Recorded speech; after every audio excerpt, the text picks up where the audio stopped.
নাবালিকা অবস্থায় বিয়ে রুখে দিয়েছিল মুর্শিদাবাদের বড়েয়ার সাবিনা ইয়াসমিন। সাবিনাকে দত্তক নিয়েছেন বড়েয়ার জয়েন্ট বিডিও। মেয়ে না থাকার আক্ষেপ ভুললেন শ্যামল কুশারি।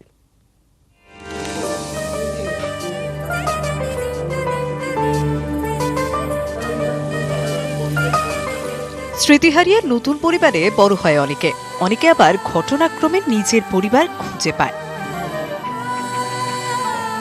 বড়িয়ার সাবিনা ইয়াসমিনও পেলেন নতুন বাবা, নতুন মা, নতুন ভাই। 18 বছর বয়সে এসে নতুন করে একটা পরিবার প্রাপ্তি, যেন নতুন একটা জীবন।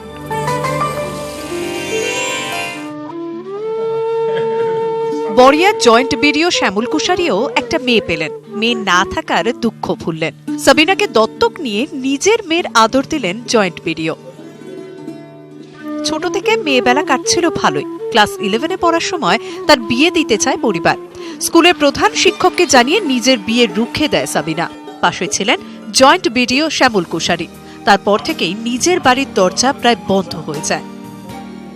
বাড়িতে বিয়ের জন্য বলছে, আর আমি বিয়েতে রাজি ছিলাম না। তাই ওরা আমার বাবা একবার বলেছিল যে যেদিকে চোখ যাবে তোর চলে যা। সৎ মাও প্রথমে খুব ভালো ছিল, ওর নিজের ছেলে মেয়ে হয়েছে, এখন ওদের কথাই ভাববে। মাসিরা বেডরুম জুড়ে থাকে, ওখানে চলে গিয়েছিলাম। ওনাদের কাছে থাকতে বলছেন, আমি ওইখানেই থাকতে চাই, আমার মাসিরাও বলছে। ক্লাস 12 পাশ করে শ্যামলবাবুর সঙ্গে যোগাযোগ করে সাবিনা। সেদিনের নাবালিকা এখন সাবালিকা। আইনি জট কাটিয়ে সাবিনাকে দত্তক নিয়েছেন তিনি। গত 3-4 দিন ধরে যখন নিজের মনে মনে ওর মুখটা দেখে আমি আমার মেয়ে শব্দটা তো আমি জীবনে উচ্চারণ করতে পারিনি। আমি ওর কাছে কৃতজ্ঞ, এই সুযোগটা আমাকে দিয়েছে। সাবিনা পরিবার চেয়েছিল, ভরসা চেয়েছিল। শ্যামলবাবুর একটি ছেলে, মেয়ে চেয়েছিলেন তিনি। প্রশাসনিক দায়িত্ব পালন করতে গিয়ে বাবার দায়িত্ব নিলেন জয়েন্ট বিডিও। বাধা পড়লেন স্নেহের জালে। ক্যামেরায় অপূর্ব চৌধুরীর সঙ্গে প্রণব বন্দ্যোপাধ্যায়, নিউজ 18 বাংলা। এপাড়া হোক বা ওপাড়া, আওয়াজটা আজকাল আর তেমন কানে আসে না। সেই আওয়াজ যাতে একসময় কেটে যেত কত ঘন্টা, অলস তবু উত্তেজক। তাই নিয়ে কত ফাইন, ঝগড়া, তর্ক, তারিফ। কিন্তু ওই আওয়াজের পিছনেও কি কোনো গল্প আছে? খুঁজতে গিয়েছিল নিউজ 18 বাংলা শিয়ালদার তস্যগুলি পেরিয়ে।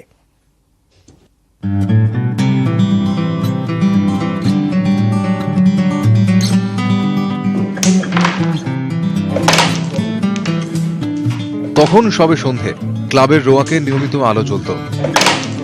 আর সেই চেনা ঠুকঠাক আওয়াজটা, বেস, অ্যাঙ্গেল, ইঞ্চি, টাঙ্কি। প্রজন্ম বদলে যায় কিন্তু শব্দগুলো বদলায় না, আর থেকে যায় ওই আওয়াজটা।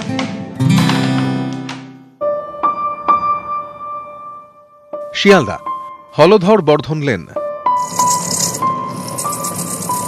উত্তর কলকাতার তস্যগলিতে এখনো রোজ শোনা যায় সেই আওয়াজ। এখনো সেই একই রকম নিখুঁত আঙুলে স্ট্রাইকার তৈরি করেন বিজয় মল্লিক। বয়স 60 পেরিয়েছে, বদলায়নি ম্যাজিক টাচ।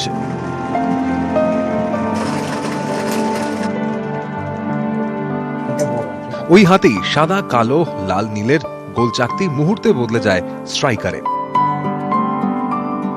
3 পুরুষের ব্যবসা, বাবার কাছে শেখা আর শখ থেকেই হয়েছে পেশা।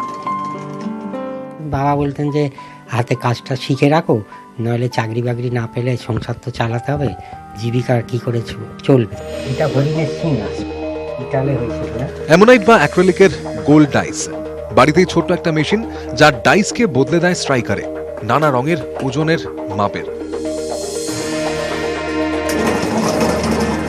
পারিবারিক দোকানে তালা পড়েছে, তবুও 40 বছর ধরে নিরলস বিজয় রাঙা। তখন এটা বন্ধ হয়ে যাবে, আবার অন্য যারা করছে তারা কেউ করবে। কাস্টমারই বাবার কাছে আসে, সবাই বলে যে দাদা আপনার পরে কি হবে, এই কাজটা আমরা কার থেকে এসে পাবো বা কিভাবে পেতে পারি। ইদানিং শহরে আর আগের মতো প্রতিযোগিতা হয় না। পাড়ায়, ক্লাবেও রোজ ক্যারাম বোর্ড পড়ে না। প্রজন্মের রুচি টেনেছে iPad, laptop, Candy Crush, PUBG.